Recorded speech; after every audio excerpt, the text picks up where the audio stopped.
दोस्तों, जो लोग ये मानते हैं कि रशियन हथियारों की क्वालिटी बेस्ट होती है और जिन लोगों का ये कहना है कि हमको रशिया से Su-57 फाइटर जेट को लेना चाहिए, आज का वीडियो केवल उन्हीं लोगों के लिए स्पेशल होने वाला है।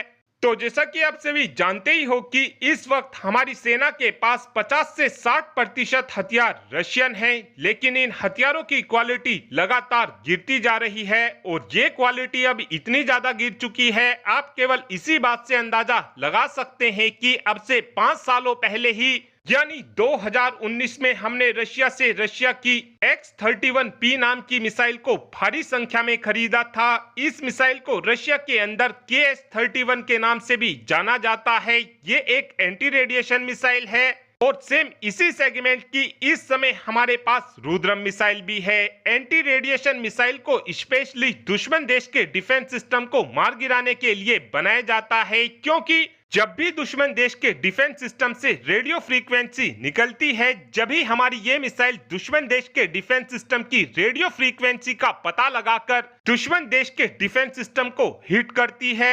हमने रशिया से 2019 में ही इस KH-31 मिसाइल को खरीदा था, लेकिन आप ये बात जानकर हैरान हो जाएंगे कि केवल 5 सालों के अंदर अंदर ही रशिया की इन मिसाइलों की हालत ऐसी हो चुकी है कि ये मिसाइल कभी भी एक्सपायर हो सकती हैं। और अगर भारत को भी इन मिसाइलों को और ज्यादा इस्तेमाल करना है तो भारत को इन मिसाइलों में खूब दबाकर पैसा खर्च करना होगा, जब ही जाकर इन मिसाइलों की लाइफ बढ़ पाएगी।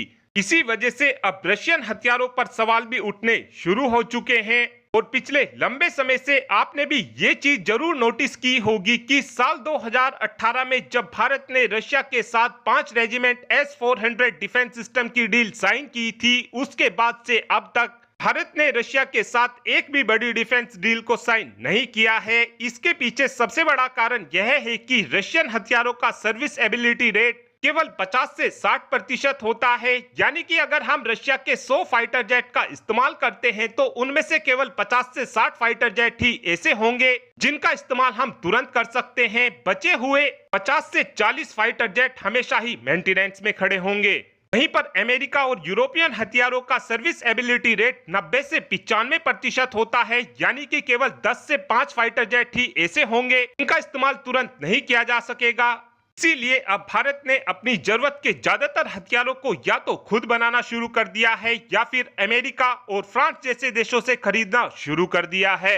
इस बात को एक एग्जाम्पल से समझने की कोशिश करते हैं। जब हमको ट्रांसपोर्ट हेलीकॉप्टर की जरूरत थी, उस समय हमने रशिया से कमाऊ हेलीकॉप्टर को ना खरीदकर अमेरिका से सीधे ही चिनूक हेलीकॉप्टर को खरीदा था। और अब जब हमको अपने तेजस मार्क 2 फाइटर जेट में इंजन लगाने की जरूरत पड़ी है, अब भी हमने रशिया के साथ इंजन डील को साइन ना कर सीधे ही जनरल इलेक्ट्रिक के F414 इंजन की डील को साइन करने का फैसला लिया है। जब हमारी वायुसेना को फाइटर जेट की जरूरत पड़ी, जब भी हम रशिया के पास नहीं गए, हमने सीधे ही फ्रांस से 36 रफाल फाइटर जेट को खरीदा है।